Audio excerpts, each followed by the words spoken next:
Ya, Bang, ini kan satu hari ya menjelang hari pemungutan suara.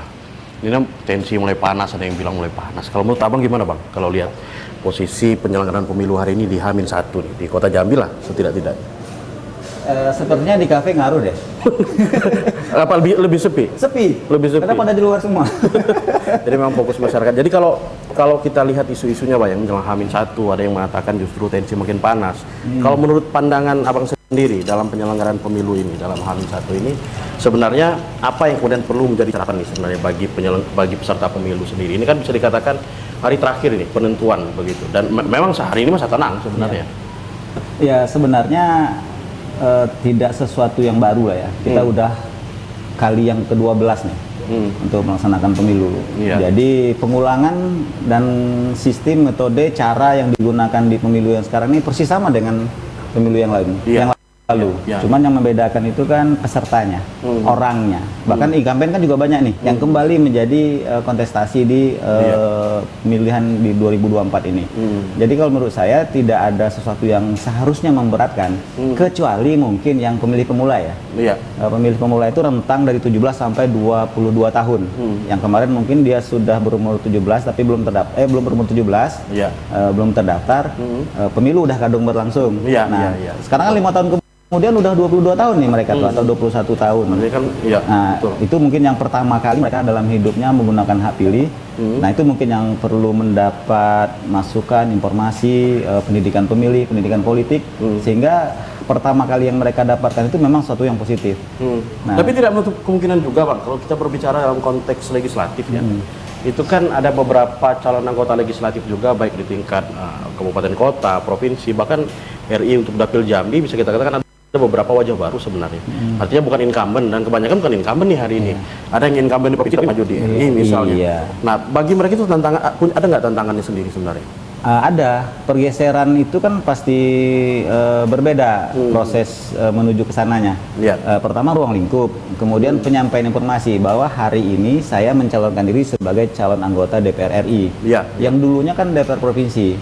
Nah, cakupan wilayahnya juga berbeda. Kemarin mereka cuma bercerita di lingkupan misalnya Kota Jambi. Nah, apa kabar Bu Fitri? Waalaikumsalam, ada Bu Fit, ada Bang Pai. Asik betul. Kok bisa bareng? Apa kabar? Sehat, Bu. Gimana kabarnya, Bu? Bang, dari mana tadi? Emang sengaja? Menikmati hujan. Tadi kita lagi ngobrol nih, Bu, tentang pemilu. Masih pemilu lah ini kan. Masa tenang, tapi yang tidak boleh kampanye. Tapi bicara pemilu bukan berarti selesai, kan begitu, bukan berarti tenang juga. Saat ini masa tenang yang belum tenang. Masa tenang belum tenang. Iya,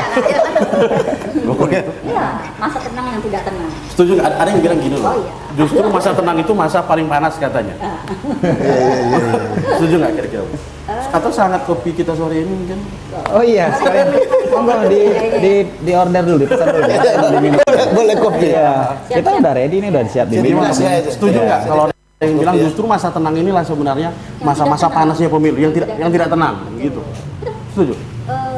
Berbicara setuju tidak setuju ya tergantung perspektif ya. Tapi penelitian di lapangan. Nah, kalau dulu posisi kita sebagai penyelenggara, kan taat regulasi, paham. Nah, harus regulasi yang menjadi pijakan. Saat ini kita melihat di lapangan sebagai pengamat politik atau sebagai berdua lah ya, bertiga lah, bukan berdua, sama-sama penyelenggara. Ada Pak. Silakan Pak, lagi asik ini Pak. Gimana kabarnya Pak? Alhamdulillah. Silakan Pak. Silakan Pak Didi. Ini Pak Didi nih, Bu Pit dan Pak Arfai. Beliau kita kenal budayawan Jambi yang luar biasa ya. Nanti kita lagi ngobrol nih Pak soal pemilu ya, di pemilu dan juga berkaitan ini besok sudah hari pemungutan suara ya, dan tentu banyak nih yang perlu kita bicarakan, dan tentu pemirsa di rumah kita akan membahas hal ini dalam acara Rumah Demokrasi seperti biasa, dan kita jumpa lagi dalam program Rumah Demokrasi, dan kita akan bahas berkaitan dengan menyelenggarakan pemilu dan mensukseskan pemilu yang demokratis tentunya, bagaimana dan kemudian kita menciptakan pemilu yang aman dan juga kondusif. Baik, saya mau ke Pak Arfai dulu nih. Pak Arfai, kalau bicara penyelenggaraan pemilu ya, tentu tidak bisa juga kita lepaskan dari keberadaan kondisi hari ini bicara masyarakat, kedaulatan rakyat, dan penyelenggaraan demokrasi. Kalau ada yang bertanya begini, sudah demokratis nggak pemilu hari ini? Ya, kalau lihat proses, Oke. pemilu hari ini itu mau lihat yang sudah berjalan, pemilu lalu, Iya. atau pemilu yang besok. Iya. Pemilu besok lihat lagi, Iya. yang proses tahapan sudah jalan atau besok pagi. Nah, itu Iya. kan Oke. dua hal yang berbeda. Gitu ya.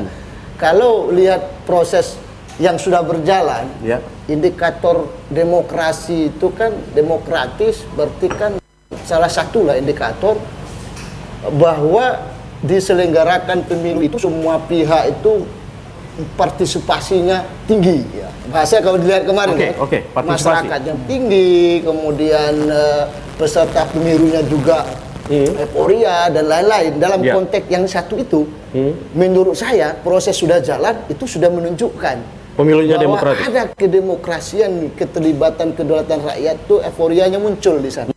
Sebelum ke sana Bang, kita bicara tadi Anda sempat membahas nih berkaitan dengan partisipasi pemilih. Iya. Sering juga kemudian muncul diskursus gini. Di saat kita berbicara partisipasi itu, apakah kita bicara dalam konteks kuantitatif saja? Artinya bicara angka-angka nih, kita 70% lebih angka partisipasi itu tinggi. Atau lebih dalam konteks lebih kualitatif, sejauh mana apakah 70% ini sudah melek pemilu atau tidak begitu? Ya, jadi kalau saya nafsirkan partisipasi kan dua konteks. Iya. Konteks pertama proses yang lalu. Oke. Keterlibatan orang, bagaimana keikutsertaan orang, ya menyimak, menyaksikan, ikut serta dalam proses kampanye, proses pencalekan dan lain-lain. Iya. Nah, artinya kalau itu kan kita tidak bisa ngukur kualitatif, kuantitatif, karena kelihatan sebenarnya itu orang menyimak, orang ikut, orang berpartisipasi. Ya. Berpartisipasi. Terlepas sejauh mana kualitas. Iya, terlepas pemilih. jauh mana kualitas. Nah, kemudian baru kita bicara besoknya gitu ya. Besok ya pas pencoblosan baru kita akan bicara berapa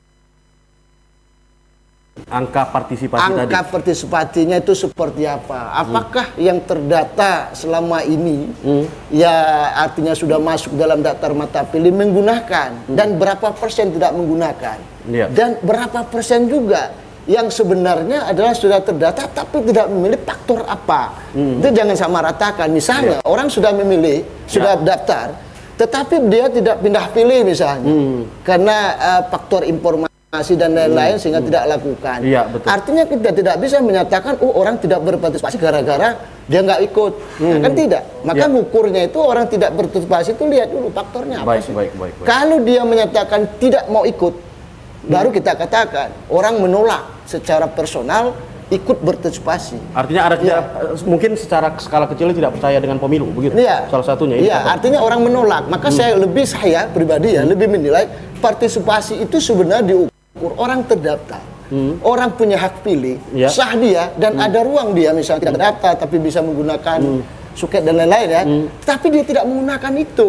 Secara personal memang dia tidak Iya. gunakan gitu. Padahal saluran-saluran sudah Iya, disiapkan. saluran sudah diberikan. Kalau itu sudah kita lihat persennya berapa sebenarnya. Baik. Tidak bisa dipukul rata kalau menurut saya. Baik. Kalau Pak Didin gimana Pak Didin?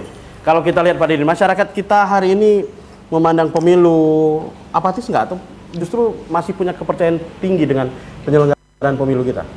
Saya yakin bahwa Ini boleh pesan dulu sambil pesan-pesan ya. Gimana Pak Didin? untuk pemilu kali ini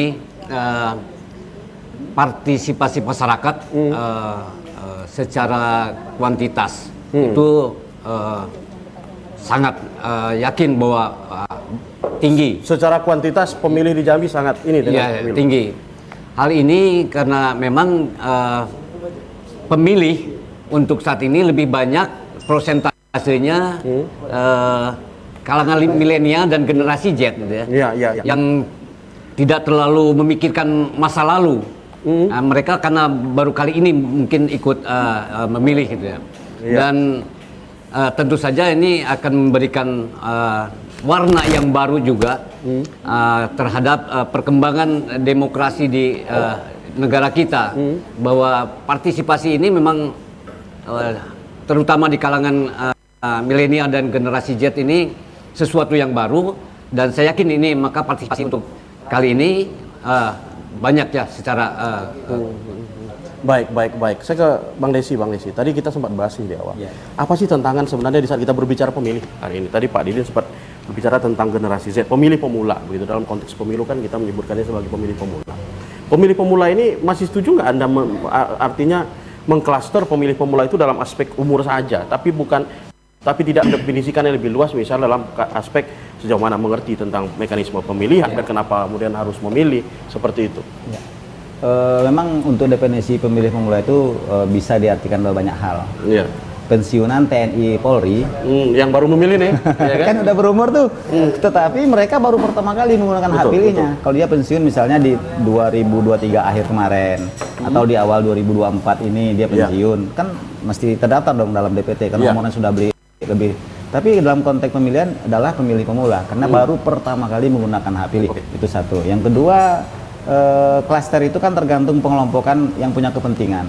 Tetapi intinya orang yang pertama kali menggunakan hak pilih dia harus mendapatkan informasi yang benar. Kemudian mengetahui cara pemilu yang benar. Nah, kalau untuk TNI Polri saya yakin itu tidak perlu lagi kita mendapat perlakuan khusus. Nah, yang kita ketakutan itulah yang seperti Bang Diding tadi bilang itu ada generasi Z. Nah, generasi Z ini ada beberapa klaster lagi sebenarnya. Ada umur 17 tahun, ada yang berumur sampai 25 tahun, ada yang 35 tahun. Dan itu tantangannya beda-beda. Tantangannya beda-beda. Nah, tinggal lagi sekarang peserta pemilu memberikan informasi dan pendidikan pemilih itu kepada pemilih pemula itu dengan cara yang benar atau dengan cara yang tidak benar. Nah, dengan cara yang tidak benar itu kita takut mendapat informasi yang salah.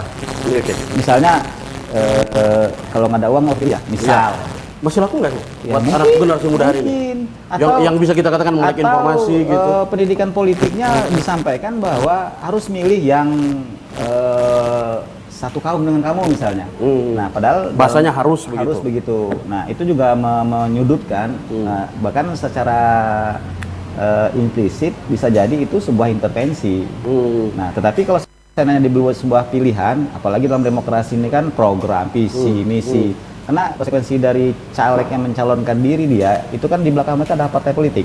Karena peserta pemilu kan sebenarnya partai politik dan perseorangan, bukan caleg-caleg tadi. Caleg-caleg tadi itu dihimpun oleh partai politik, diseleksi. Ya, artinya peserta pemilunya partai politik sebenarnya. Partai politik. Nah, partai politik menghidangkanlah caleg-caleg tadi kepada masyarakat sebagai wakil mereka. Tapi sebenarnya peserta pemilu itu partai politik. Kalau kira-kira saya tanya, kalau yang dihadirkan, kira-kira yang dihidangkannya sudah pas belum itu?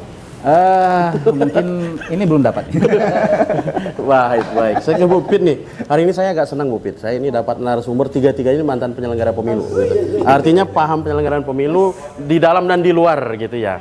Bicara DPT Bu Pit. Tadi kita sudah bicara partai pemilih. Dari tahun ke tahun bisa dibilang kalau nggak salah Bu Pit dari 2010 ya mengikuti sebagai penyelenggara pemilu di tingkat provinsi begitu ya. 2008 justru ya. Nah, perkembangan daftar pemilih itu kan artinya Ibu sangat mengikuti nih perkembangan, termasuk Bang Desi loh tentunya. Nah, saya ketua divisinya kebetulan. Kalau dalam kacamata Anda, ini kan bisa kita katakan kan pemutakhiran data kependudukan dulu, kita bicara kependudukan. Ini kan mulai sangat ketat ya, bukan sangat ketat, bukan berarti dulu tidak ketat. Artinya teknologi mulai masuk nih, begitu juga dalam berkaitan dengan daftar pemilih. Bicara mengenai itu Bu sebenarnya, kalau Anda yakin daftar pemilih kita sehat hari ini? Kita harus yakin itu. Ini kenapa begitu? Ini bukan saya berbicara sebagai penyelenggara karena sudah mantan, tapi nggak boleh ngomong mantan karena nanti ada mantan lainnya, alumni ya. Nah, jadi gini. Alumni, betul. KPU dalam menetapkan daftar pemilih tetap itu ada beberapa protap yang harus dilalui. Jadi sangat panjang perjalanannya. Itu dari dulu. Dari dulu. Itu regulasi. Maka pijakan KPU dalam menjalankan menetapkan DPT itu kan pijakannya ada regulasi. Jadi ada beberapa protap yang sangat panjang sehingga ditetapkanlah menjadi DPT seperti itu kan, dari tadi Dukcapil ya kan, DAK 2 yang diserahkan menjadi DP4 yang diserahkan ke KPU nanti menjadi model A. Nah, model A yang diturunkan ya kan, nanti ada beberapa, ada namanya yang namanya DPS, dapat pemilih sementara, ada yang nama DPS HP, barulah menjadi DPT ya kan. Nah, DPT ini kan nanti ada yang namanya sekarang itu apa? DPTB ya, daftar pemilih tambahan, ada yang nama nanti DPK ya, pemilih khusus seperti itu ya. Nah, yang menjadi persoalan di sini adalah akurasi datanya. Nah itu yang salah satu. Mungkin kita tahan dulu nih Bu. Kita tahan dulu nih, kayaknya penasaran. Kita tahan dulu sambil nunggu kopinya Bu Pit datang ini. Bisa jangan kemana-mana karena Rumah Demokrasi akan kembali setelah pesan-pesan berikut ini.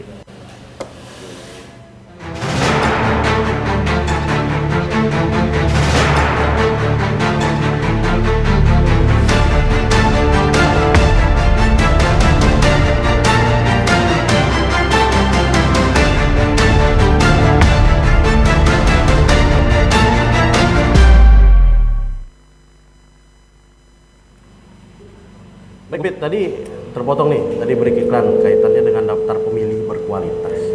Tadi belum terjawab nih, berkualitasnya. Ya, Atau sebelum ke situ deh, indikator berkualitasnya DPT itu apa tuh? kita tidak ngomong kualitas ya. Jadi gini, baru-baru ini heboh di berita ya, ada temuan Bawaslu. Terima kasih. Ada 18.000 ya kan pemilih pemula yang tidak bisa menggunakan hak pilihnya pada hari H ya. Nah, tentu ini menjadi persoalan ya kan. Nah, persoalannya adalah belum rekam EKTP. Kalau nggak salah seperti itu ya Bapak Ibu ya. Kalau nggak salah. Nah, tentu harus ada mitigasi yang harus dilakukan oleh KPU. Bagaimana ya kan para pemilih pemula ini bisa menggunakan hak pilihnya pada hari H. Nah, sementara isu krusial yang sangat penting pada pra pemungutan nanti itu salah satunya adalah logistik. Iya. Bagaimana kesiapan surat suara, ya kan gitu kan? Nah, dengan akurasi data pemilih tetap itu. Karena Nah, ini dia kan menjadi kalau- persoalan nanti. Kalau logistik kan tergantung jumlah DPT. Nah, ini ditambah menjadi 2% ya? ya, Kalau tidak ditambah salah 2% di tiap TPS. Itu yang menjadi persoalan nanti, ya kan? Iya. Seandainya semua menggunakan menggunakan misalnya pada hari H dia menggunakan EKTP-nya, ya kan? Iya. Kan ada tuh 1 jam sebelum sebelum berakhirnya ya. berakhir. Di tiap TPS dia menggunakan, sementara surat suara tidak tersedia. Itu kan Dan menjadi cadangan hanya ada persoalan. 2%. Nah, itu menjadi persoalan. Maka salah satu isu krusial dalam tahapan pra pemungutan suara adalah akurasi surat suara Dengan daftar pemilih. dengan daftar pemilih tetap. Ini menjadi persoalan tentunya. Kalau kemudian kita tarik misalnya penggunaan suket misalnya, boleh menggunakan suket nggak punya Boleh. IKTP. Yes. Tapi kalau kita kaitkan tadi juga persoalan jumlah logistik tentunya itu kembali lagi. sama. Nah, ini. Oke, memilih bisa dibuka peluang memilih, Iya. surat suara cukup atau tidak? Kan Nah, itu yang menjadi mungkin ya. persoalan. Oke. Nah, maka KPU kita selalu menghimbau ada penggunaan yang namanya stel sel aktif, stel sel pasif, seperti itu ya. Jadi Gimana itu? selain KPU atau penyelenggara yang aktif untuk mensosialisasikan kepada seluruh elemen masyarakat, Ya. tapi juga masyarakatnya dong yang ikut juga berpartisipasi Artinya tidak gitu. diserahkan ke KPU Iya, saja dong, ya kan. gitu ya. Jadi artinya semua elemen terlibat, baik itu peserta pemilu, partai politik, terhadap konstituennya. Ayo dong, kalian terdaftar nggak sebagai pemilih? Nah ini, seperti kami nih para akademisi, dosen, ya kan gitu. Ayo anak-anak, kalian terdaftar nggak sebagai pemilih? Ya kan seperti itu. Kalian mau nggak ikut menjadi KPPS? Kan seperti itu. Nah, ya kan. Ananda, Adinda, kan seperti itu ya. Tapi saya dengar yang dibilang Gimana? yang disampaikan Bu Pi tadi terkait yang 18.000 Itu untuk Provinsi Jambi nih? Provinsi Jambi. Oke. Dan kan disampaikan pada rapat Prokopimda itu. Infonya waktu itu kan di rapat dalam Prokopimda sedang dikejar nih Iya. untuk perekaman, untuk suket sehingga persyaratan administrasi untuk milih itu Terpenuhi. bisa terpenuhi. Oke. Nah, jadi ada upaya lah. Jadi kalau menurut saya tetap optimis ya dalam konteks ini 18.000 ditemukan H-3 atau H-4 kemarin itu. Nah, tapi tetap ada solusi. Karena penyelenggara pemilu harus menjamin hak-hak pemilih itu tersampaikan. Dalam pengalaman yang sebelum-sebelumnya Bang, mungkin di saat Anda sebagai penyelenggara, pernah tidak ketemu kasus misalnya, ya memang masih banyak ini masyarakat, rakyat yang memiliki hak pilih, tetapi ternyata memang keterbatasan jumlah surat suara misalnya, pernah tidak ada kejadian begitu? Pernah Bu ya? Pernah. Banyak itu. Banyak itu ya? isu klasik yang seperti itu ya kan. Maka akurasi daftar pemilih tetap itu masuk dalam isu krusial di tiap tahapan. Selain ya kan, selain tahapan yang lainnya, Iya, tahapan iya, pemungutan tentunya. ya, itu salah satu yang betul-betul harus diwanti Kalau dan rawan terjadi. Kalau pemungutan nanti ya kita kan? cek satu-satu. Nah, itu satu-satu. Ya Baik, kan, saya, Keren ya? baik saya ke Bang Pai. Bang Pai, kita masih bahas tadi Bang sebenarnya. Ada yang menarik nih Bang, kalau kita baca ada yang menarik sebenarnya kalau kita baca kembali Undang-Undang Pemilu, itu kan yang memiliki hak pilih itu adalah yang memiliki KTP elektronik. Iya. Kemudian dalam PKPU pemungutan dan penghitungan RA itu kan sedikit diperluas, termasuk juga memiliki suket begitu ya. Nah, EKTP dan surat keterangan atau surat keterangan Iya. itu bisa digunakan. Tapi kan persoalannya seperti ini Bang. Di saat kita berbicara pemilu secara substansial ya. Mungkin saja ada kemudian masyarakat yang mungkin memang tidak merekam iktp dan juga kemudian akhirnya berdampak mereka tidak bisa memilih karena saya kalau tidak salah mungkin boleh dikoreksi nih. Yeah. Yang saya pahami suket itu terhadap yang sudah sudah rekam, tetapi ternyata belum memiliki KTP elektronik. Ya. Nah, lalu bagaimana dengan konteks yang begini? Mungkin masih ada masyarakat kita yang justru memang bahkan rekam KTP elektronik belum. Gimana? Dan ujuk-ujuk di hari H datang, betul. Nah itu makanya menurut saya itu kan sebuah isu krusial ya, potensi kecurangan yang bisa saja terjadi.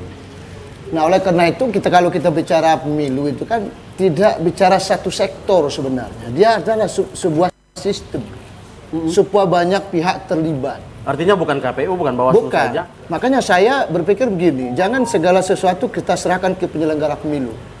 Maka alasannya karena memang tidak sanggup. Ya, menghilangkan tanggung jawab. Karena contoh ginilah. Bagaimana cara ngecek yang tadi? Orang belum pernah rekam, tahu-tahu dia datang gitu kan. Maka persoalan itu sebenarnya kan di pendataan di tingkat RT RW itu kan ada. Pemilih potensial, kalau tidak salah istilahnya. Iya. Data itu kan sudah ada di RT RW, di Dukcapil kan sudah tahu data.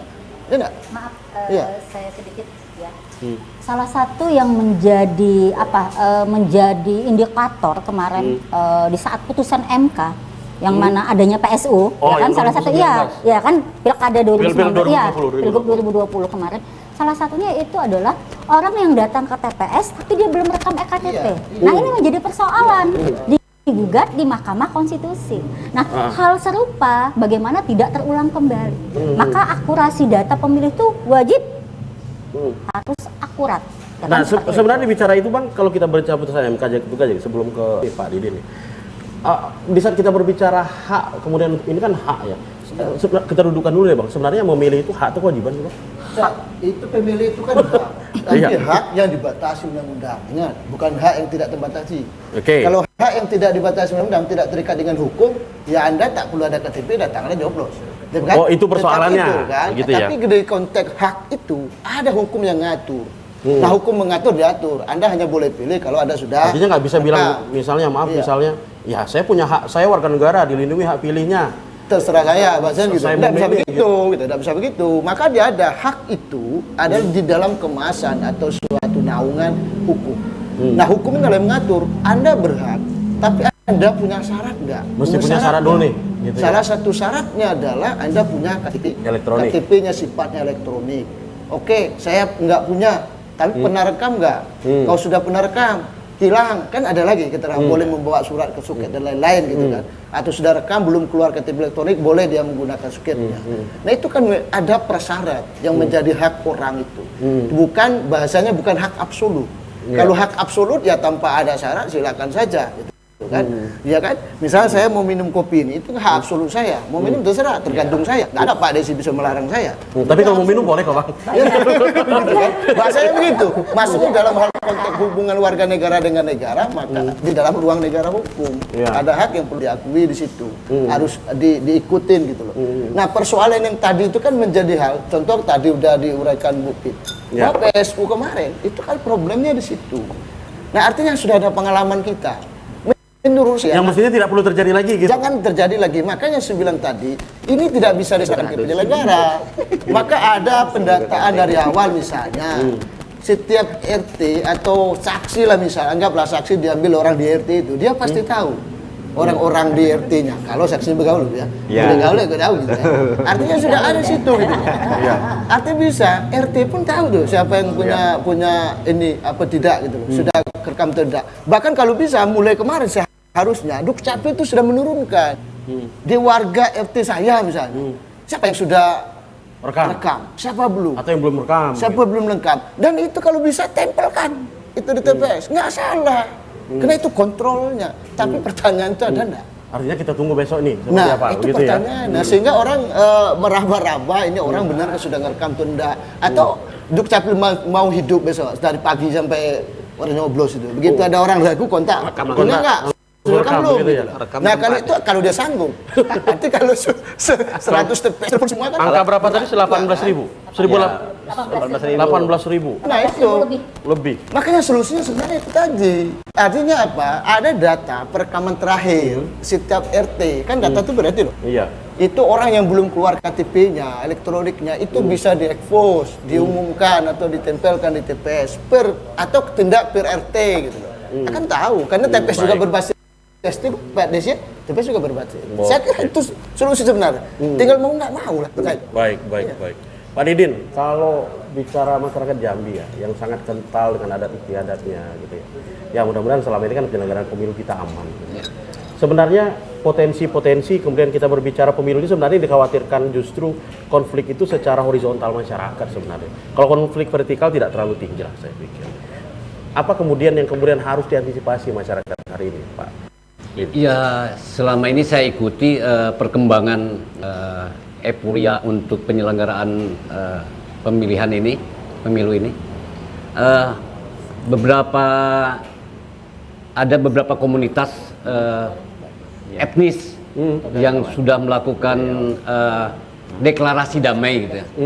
Karena memang kadang-kadang pemilihan ini juga terkait dengan masalah etnis.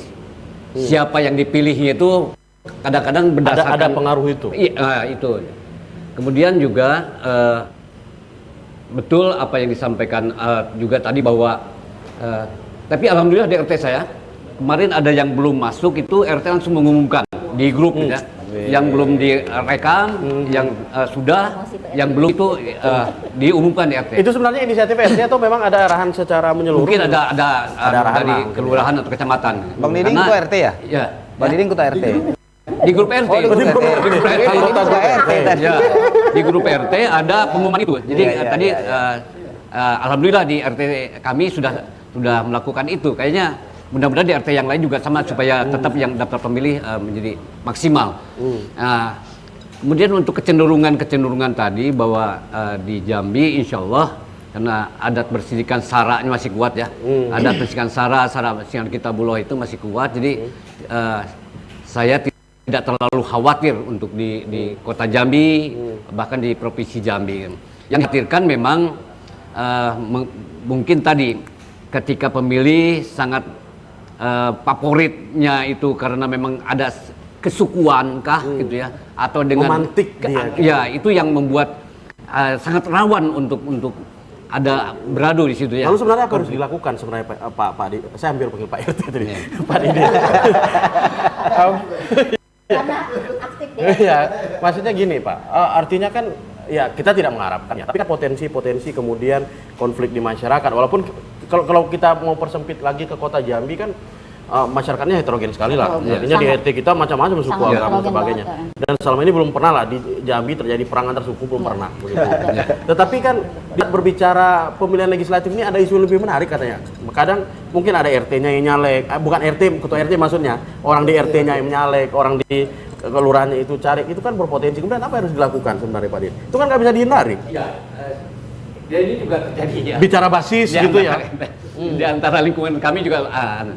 Jadi saya bilang dengan kawan-kawan, kalau di satu RT itu ada juga warga yang mencalonkan, kemudian merasa kok aku nggak diapa-apain gitu ya sama warga gitu. Saya pikir itu juga ya menyampaikanlah ke Pak RT barangkali ya, menyampaikan kepada RT bahwa warga kita ada juga ikut yang nyalon gitu.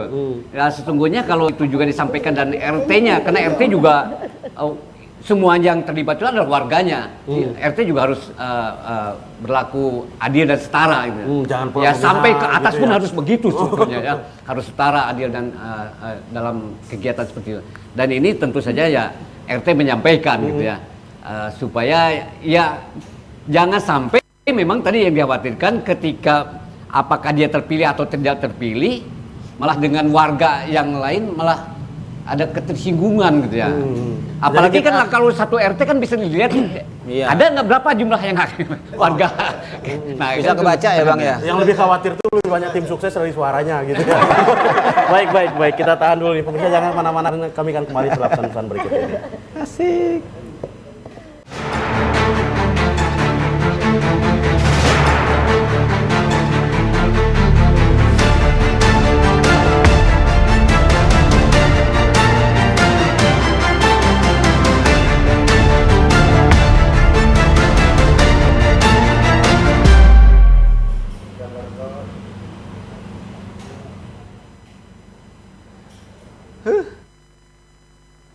Bang, lagi hujan ya kan, dari pagi tadi hujan Jambi gitu ya.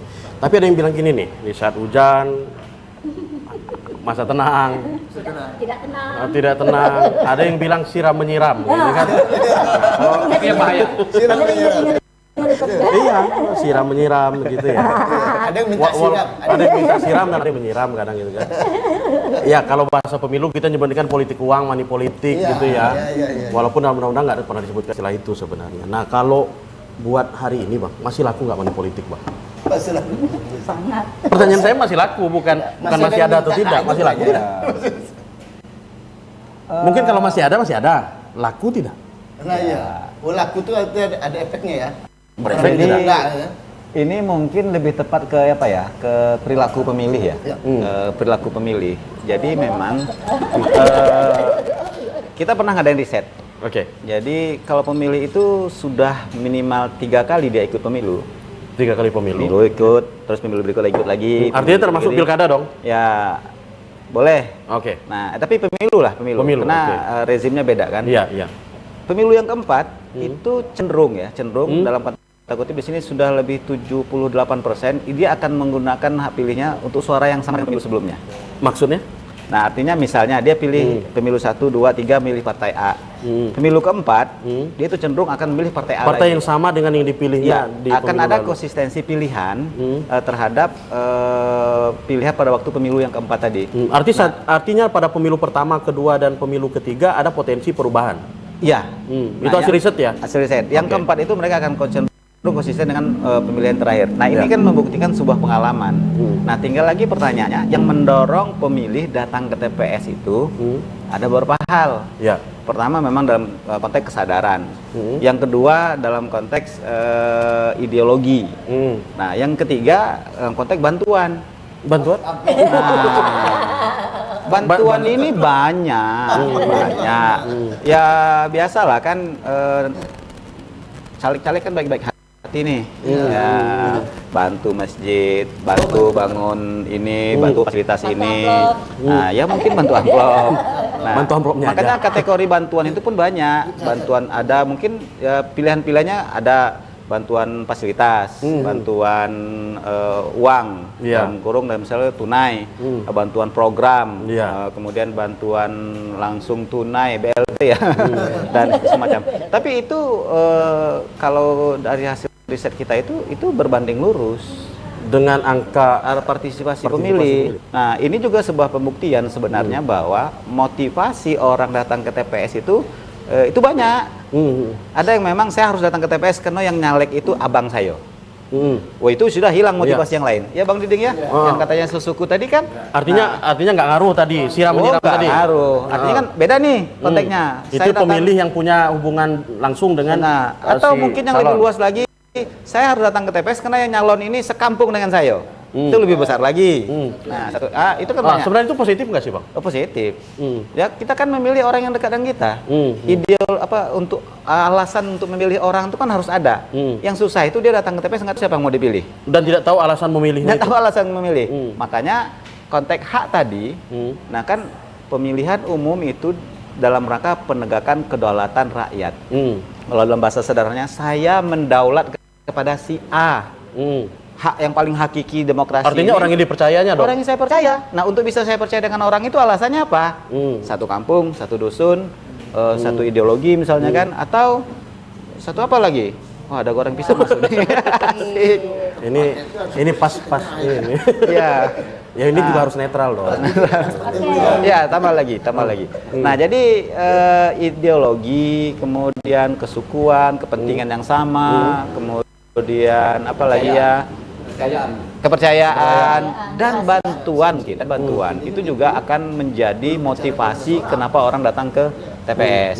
Nah, posisi inilah yang dimanfaatkan oleh peserta pemilu, dalam hal ini caleg ya. Memanfaatkan kesamaan-kesamaan tadi. Iya, ada alasan. Lu bantu gue ya nanti ya. Kan Gombal banget sih. Bang, ini ada yang asik Bang. Saya didatangin nih, kebetulan didatangin. Bang Desi, nanti bantu saya ya. Bang Desi nggak ada? Kita pernah satu camping dulu. Satu camping aja dijadiin alasan untuk supaya ingat loh. Iya. Walaupun secara politik tentu sah-sah saja. Sah-sah saja. Artinya akan dibuatlah keterkaitan saya dengan si konstituen tadi, supaya oh ya wajar ya ini dipilih. Nah, Karena dekat, pernah satu camping, misalnya kan, apa mungkin pernah satu mantan kali ya. Nah, dan hal itulah yang menjadi pilihan-pilihan orang motivasinya kenapa ke TPS. Tetapi di atas semua itu, dia melaksanakan haknya selaku warga negara dalam konteks hukum tadi. Dia melaksanakan dan memberikan daulatnya kepada orang yang paling dia percaya. Motivasinya dia sendiri yang tahu. Oke. Bang Pai, sudah sejauh itu pemilih kita? Artinya memilih karena yang tadi Bang, misalnya saya percaya dia, yang ini bisa membawa aspirasi saya, kemudian saya memilih. Atau yang kedua, it's okay juga, secara hukum kan juga tidak ada, saya memilih karena dia satu desa, dia adalah teman saya misalnya. Atau saya, kalau istilah Bang jadi satu camping gitu. Ya jelas beginilah, dinamika demokrasi, perjalanan sebuah demokrasi. Kalau idealnya kan pasti bicara kualitas orang, ideal. Saya pilih menyerahkan kedaulatan saya kepada orang yang betul-betul saya anggap mampu, dan betul-betul mampu gitu ya, menjalankan amanah yang saya berikan kepada dia. Itu kan ideal. Tapi dalam tataran perkembangan demokrasi orang masih berjalan kayak kita, kalau itu yang dipakai, orang tidak datang ke TPS. Loh. Nah, kenapa? Orang belum bisa menggambarkan, tidak semua orang bisa menggambarkan, ya bisa menerjemahkan apakah yang dia pilih ini mampu mempunyai track record. Kita aja belum bisa baca nih semua caleg itu, apakah dia punya track record, belum semua, hanya orang tertentu. Maka jalan yang terbaik itu adalah seperti Pak Desi katakan tadi, orang datang karena ada kedekatan kultural, kedekatan dan itu sah-sah saja, boleh. Dalam politik sah saja. Dalam orang memilih itu kan hak, dia mau milih, mau ukurnya apa, ya kan? Yang dan membuat dia tarik itu apa? Sepanjang tidak melawan hukum tadi. Sepanjang tidak melawan hukum. Gimana? Kecuali yang tadi ya, orang datang karena bahasa diimingin gitu, dijanjiin gitu ya. Gimana Bu Fit? Kali itu kan nggak boleh gitu. Tadi menurut Pak Ripai itu masuk dalam kategori perilaku yang rasional, ya kan? Perilaku pemilih rasional.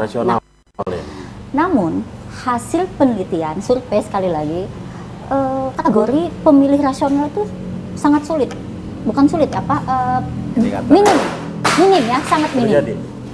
Jadi saya sepakat kepada Desi tadi. Jadi perilaku pemilih itu banyak yang lebih ke psikologi. Ini bicara Indonesia, Jambi atau Indonesia? Gimana? Indonesia ya. Terutama Jambi juga lah. Psikologi itu kedekatan emosional, performance. Dia ganteng. Dia cantik, ya kan gitu kan? Berarti itu menarik ya kan?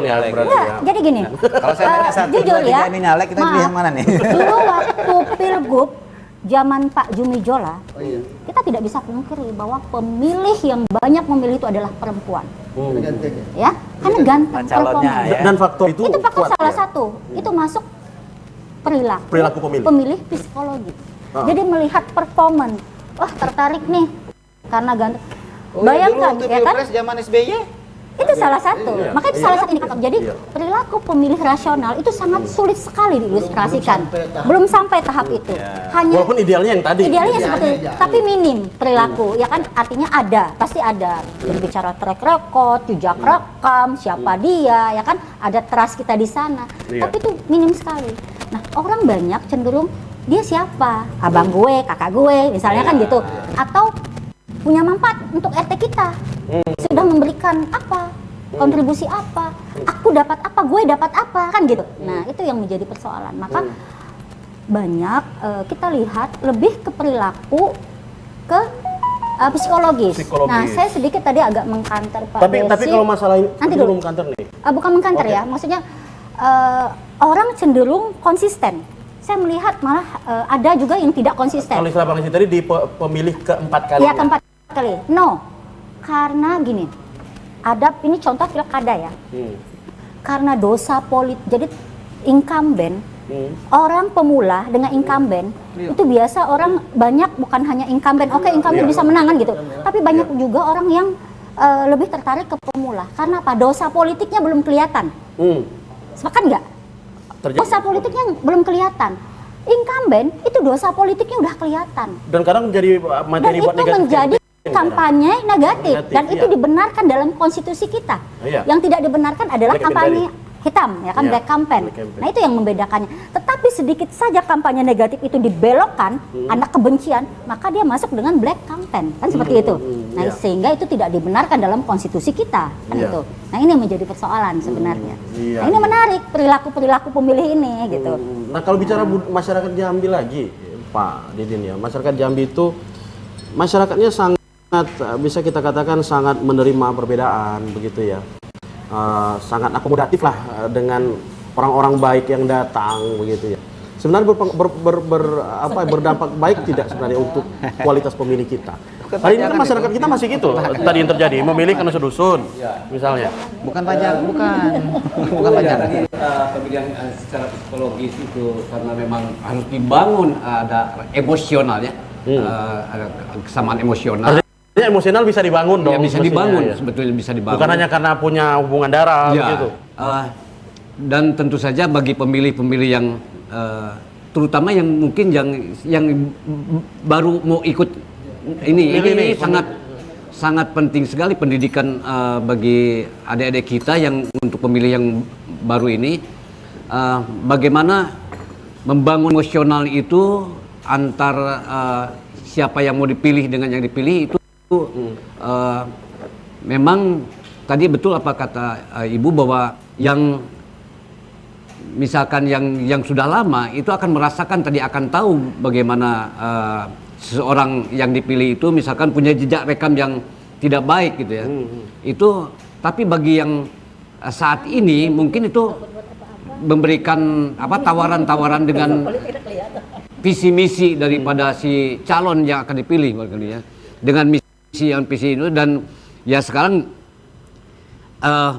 bagaimana mengikuti gaya masyarakat sekarang, gaya anak-anak sekarang, coba anggap saja Prabowo gitu ya, yang ya sudah berumur gitu ya. Baik. Tapi bagaimana mengikuti peran anak-anak muda sekarang dengan gemoynya misalkan. Dan itu membangun emosional. Begitu juga tentu dengan calon-calon lain tentu Ya, juga itu juga sama halnya dengan yang lain. Punya strategi masing-masing antara 1, 2 dan 3. Ada strategi yang dilakukan dengan baik. Baik, kita tahan sejenak. Dan pemirsa jangan kemana-mana karena kami akan kembali setelah pesan-pesan berikut ini.